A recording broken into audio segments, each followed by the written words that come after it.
જય કુકાર મેડીમાં બાનેજા ધામ જવાથી ભક્તોમાં કેવો બદલાવ આવે છે તે વાત ઉપર માતાજીએ શું પ્રવચન આપ્યું આપણે આગળ વિડીયોમાં જોશું। જય માતાજી। તો નહીં રામ છે અને આજે જે પહેલી વાર આયા હોય એવા નહીં રામ।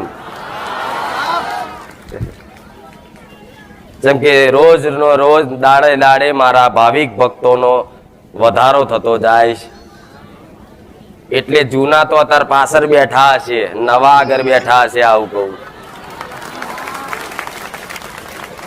પણ ભલે આગળ બેઠું હોય એમ નહીં રામ, વચ્ચે બેઠું હોય એમ નહીં રામ, છેક પાછળ બેઠું હોય એવા નહીં રામ, છેક આ બાજુ ઉભા હોય એવા નહીં રામ, આ બાજુ ઉભા હોય એવા નહીં રામ, ને પાછળ ઉભા હોય એવા નહીં રામ।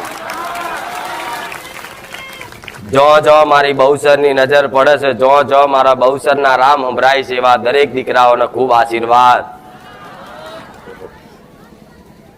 જેમ તમને એક કેવો હરખ થાય છે, ટાઈમ થાય મારો આવવાનો, મારા આગમનનો, એટલે બધા ભાવિક ભક્તોનો કેવો એક હરખ હોય છે। માતાજી ગાડીથી ઉતરે એટલે તરત એમની આંખો ચાર થઈ આમ વિકત ધારી જોઈ રહ્યા હોય કે આજ માતાજી આયા આયા આયા, એવો હરખ થાય છે ને, એવું હૈયું ભરાઈ જાય છે ને। મને જોઈ તો તમને જેટલો હરખ નહીં થતો ને એનાથી 1000 ગણો મને બહુસરનો હરખ તમને જોઈને થાય છે।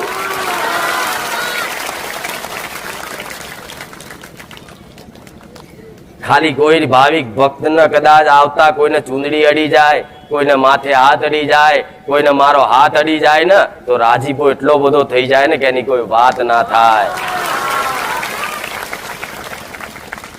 તો જેટલો રાજીપો તમને થાય ને, જેટલા ખુશ તમે મને માતાને જોઈને થાવ ને એનાથી 4 ગણી હું બહુસર તમને જોઈને ખુશ થઉં છું। કેમ કે હું ગમે તેવી સતવારી રહી, ગમે તેવી રોમવારી રહી, પણ મારું નામ ચારે ગવડાય જ્યારે મારા આવા ભક્તો હોય। કોઈ પણ ભગવાન કે માતાજી મોટા તો સજ, પણ ભગવાન ને મોટા બનાવે, માતાજી ને મોટા બનાવે તો એના ભક્તો। તો મારા કરતા તો તમે મોટા મારા ભક્ત કહેવાઓ। હું આવું બહુસર માતા બોલું છું। આવા હડાહડ કળિયુગમાં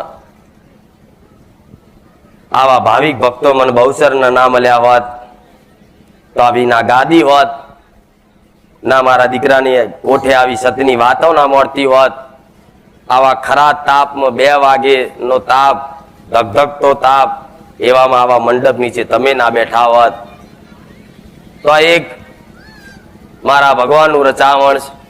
નહીં મેં માતાએ કશું કર્યું કે નહીં તમે કોઈ કશું કર્યું, પણ આ તો મારા ભગવાનની લીલા છે ને કે કંઈક ને ધર્મના માર્ગે લાવવાના છે ને, એટલે મારા ભગવાને મને બહુસરને જાગૃત બનાવી છે। હું સોલંકી પેઢીની માતા આવું કહું। જેમ મારા દીકરાની એક કુળની માતા છું, મારા દીકરાની એક વસ્તીનો કુળનો દીવો છું, એવો તમારા ઘેર કુળનો દીવો બેઠો છે ને રાજા, જેને રાજા કે, જેને તમે ખૂબ ચાહતા હોવ, એવી કુળની માતા તમારાથી યાત્રાજ હશે, નિરાશ હશે, તમારાથી દૂર હશે, તમારી ઓંગળી છૂટી જઈ હશે, તો મારા ભગવાને હુકમ કર્યો છે કે સોલંકી પેઢીમાં જાગૃત થવું ને તો ભલે તારા દીકરાનું, તારી પરિવારનું, તારા કુટુંબનું ભલું કરું ભલે, પણ તારે કઈક દીકરાઓને ભક્તિના માર્ગે લાવવાના। તાર મેં બહુચરે વચન આલ્યું કે હે રામ તારા વચન પૂરું કર્યું।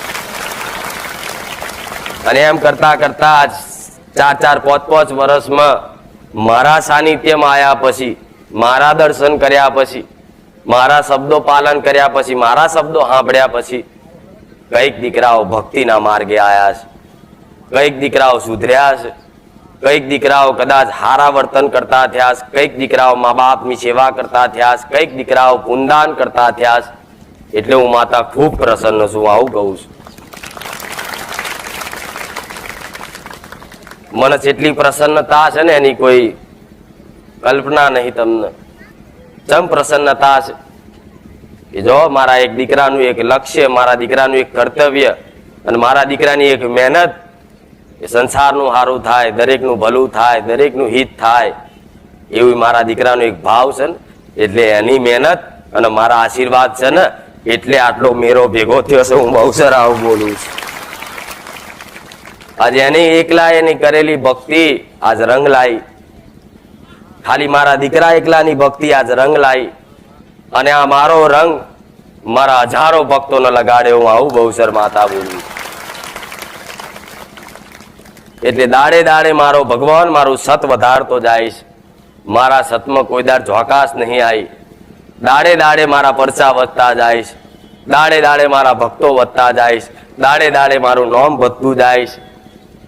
તો માતા ભૂલતી નહીં, અભિમાન નહીં કરતી. પણ 100% એટલું તો કહું છું કે જો હું હજારોનો કદાચ લાખોનો કદાચ આ ગુજરાતમાંથી એવા ભક્તિભાવમાં રંગાઈ કઈક દીકરાઓને કદાચ મારા રોમ નાના બન્યા દો તો લગીને મને બહુચર ન જપ નહીં વરે.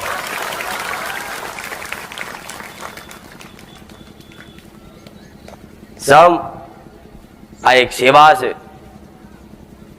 જેમ બધા દાન કરતા હોય, કોઈની જોડે ખૂબ ધન હોય, ખૂબ પૈસા હોય તો એમાંથી થોડું ઘણું ટકાવારી પ્રમાણે દાન કરે. કોઈની જો 1000 હોય તો 100 રૂપિયા દાન કરે. તો એ એની રીતે એનું કરતો હોય. કોઈની જો અનાજ વધારે હોય તો અનાજ દાન કરતા હોય. તો એવી રીતે મારા દીકરાને સારું જ્ઞાન છે તો હું માતા એના માધ્યમ રાખીને હું જ્ઞાન દાન કરું છું. ઓળખી જોડજો બહુ સરસ. કદાચ તમને પૈસાનું દાન આપી દઉં, પૈસા કદાચ આવું માગો ને પૈસા આપી દઉં, કપડા માગો પહેરવાના કપડા આપી દઉં, પણ પૈસા કાલ વપરાઈ જશે, કપડા કાલ ફાટી જશે. ભૂખ લાગી કદાચ તમારા ઘેર અનાજ ભરી આલીશ તો અનાજ 12 મહિને એકવાર બહુ હાચવી રાખશો ને તો 12 મહિને હડોય પડી જશે, નષ્ટ જ થવાનું. પણ જ્યારે મારા રોમનું જ્ઞાન એવું છે, ધર્મનું જ્ઞાન એવું છે, મારા ઉપદેશ એવા છે, જન્મો જન્મ સુધી તમારો સાથ નહીં છોડે. હું બહુસર આવું બોલું છું. એટલે આ મારી વાતો, મારા શબ્દો જીવનમાં ઉતારવાનો અમલ કરજો, પ્રયત્ન કરજો, કોશિશ કરજો.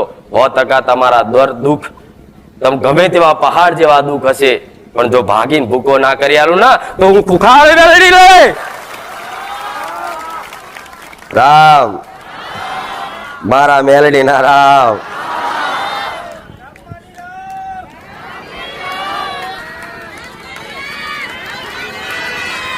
હું બહુસર ના ખાતાની, ઉગતા પોરની, હું રોમ વારી, હું ખુખાર મેલડી, મારા દીકરાની, મારી વસ્તીની, મારા સેવકોની, મારા ભાવિકોની એક લાડકી મેલડી, મારો મેલડી રામ.